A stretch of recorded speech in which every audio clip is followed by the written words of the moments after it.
नमस्कार, आप देख रहे हैं न्यूज़ 1 इंडिया और मैं हूं आपके साथ अमृता चौहान।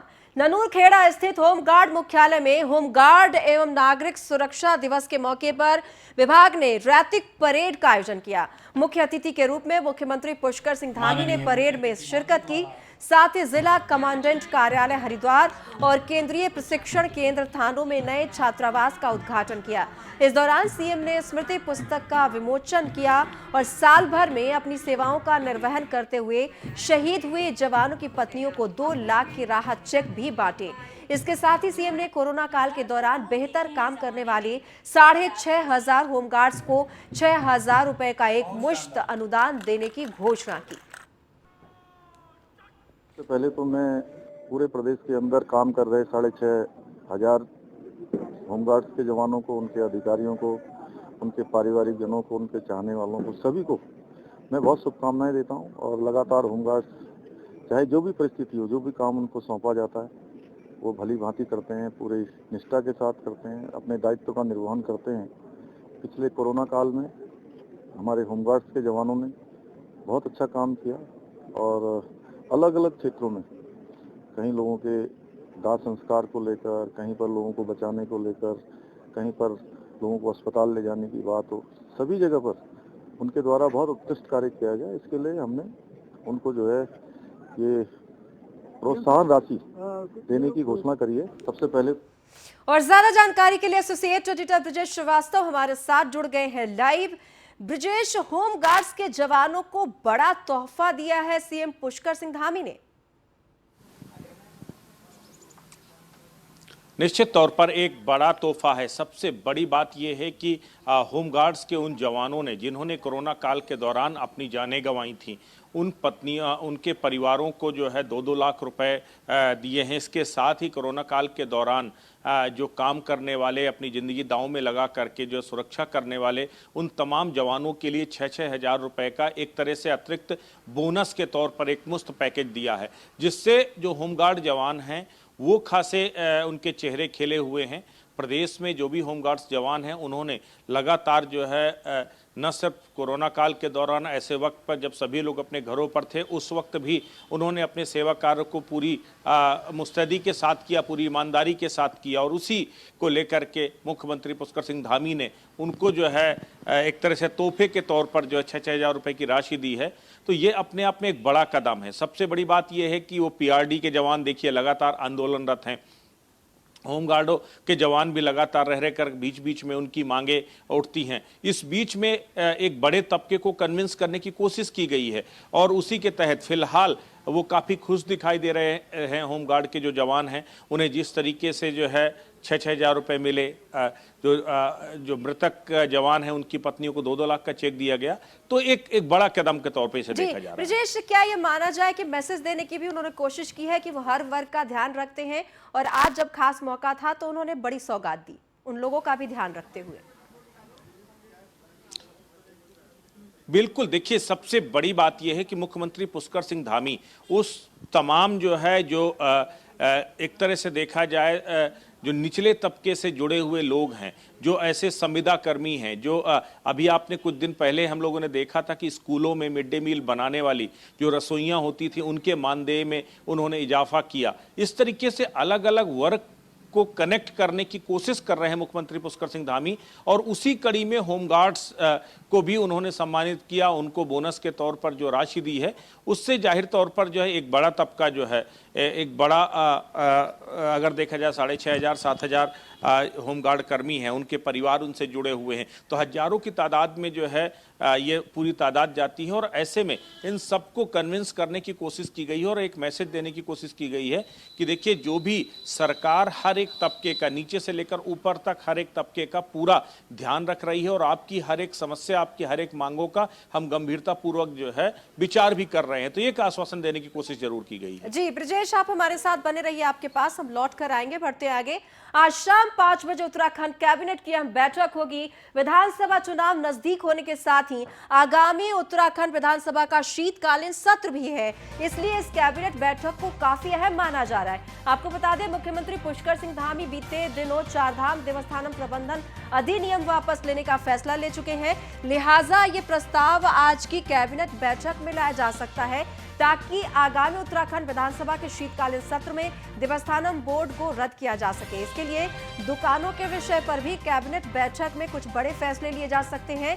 वहीं आगामी उत्तराखंड विधानसभा शीतकालीन सत्र में सरकार भू कानून और धर्मांतरण कानून पर कोई बड़ा कदम उठा सकती है, जिससे आज अहम बैठक जो होने जा रही है कैबिनेट की, उसमें उत्तराखंड कैबिनेट में चर्चा होने की उम्मीद है। उत्तराखंड विधानसभा चुनाव 2022 की तारीखों की घोषणा भी जल्द होने वाली है, इसलिए सरकार कैबिनेट बैठक में कुछ जनहित से जुड़े बड़े प्रस्ताव भी पास कर सकती है, जिन्हें आगामी उत्तराखंड विधानसभा के शीतकालीन सत्र में पास किया जा सके।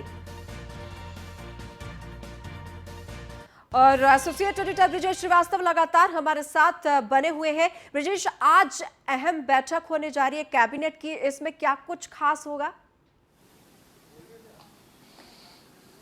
देखिए, सबसे बड़ी बात यह है कि जो कैबिनेट की बैठक है उसमें सबसे प्रमुख है देवस्थानम बोर्ड। चूंकि मुख्यमंत्री पुष्कर सिंह धामी देवस्थानम को भंग करने का जो है फैसला कर चुके हैं, ऐलान कर चुके हैं।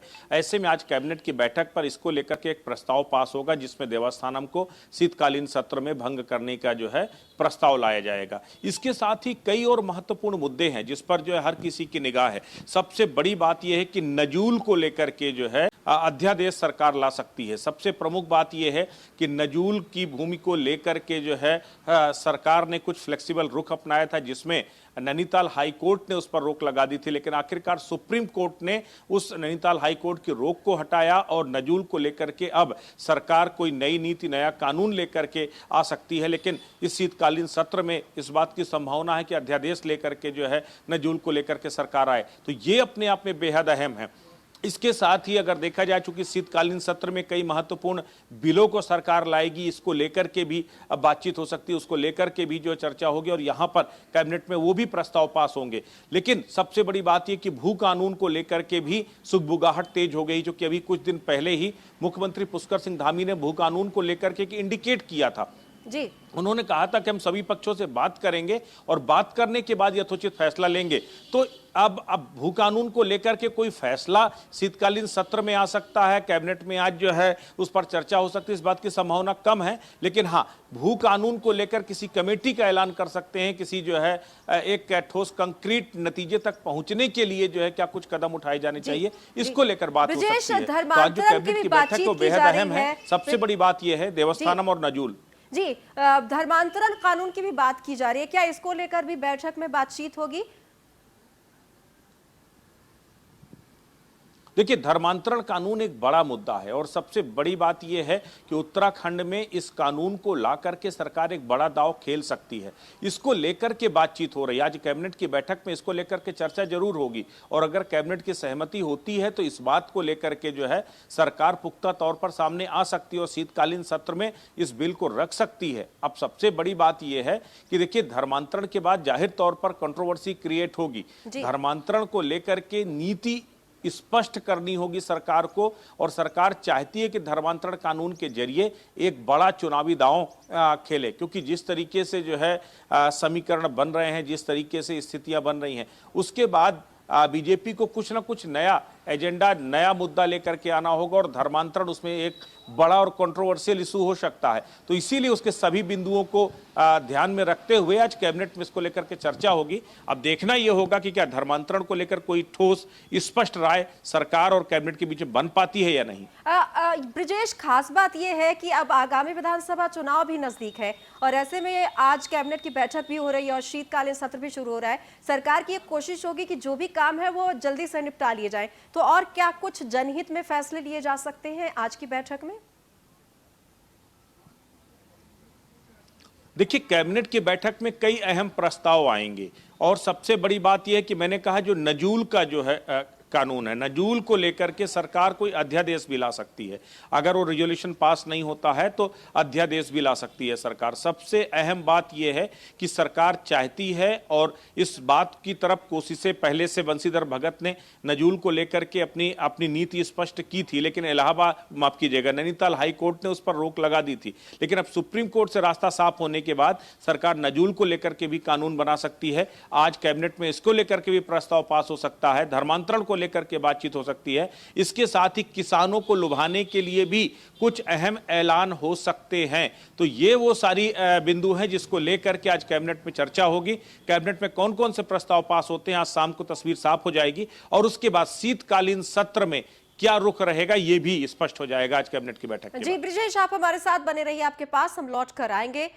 इस वक्त आपको रोकना चाहेंगे, आजमगढ़ में इस वक्त सीएम योगी आदित्यनाथ पहुंचे हुए हैं और आपको हम बताएंगे कि वहां अभी सीएम योगी आदित्यनाथ जनसभा को भी संबोधित करने वाले हैं, ये सब बताएंगे आपको। लेकिन उससे पहले उत्तराखंड की यह खबर आपको बता दें, पूर्व मंत्री यशपाल आर्य पर हुए हमले के बाद प्रदेश में हो रही राजनीति पर सीएम धामी ने सवाल उठाए हैं। उन्होंने कहा कि कोई कितना भी बड़ा क्यों ना हो, कानून अपने हिसाब से काम करेगा। मुख्यमंत्री पुष्कर सिंह धामी ने कहा कि पुलिस जांच कर रही है और कानून अपना काम कर रहा है। राहुल गांधी के उत्तराखंड आने को लेकर पूछे गए सवाल पर मुख्यमंत्री पुष्कर सिंह धामी ने कोई प्रतिक्रिया नहीं दी है।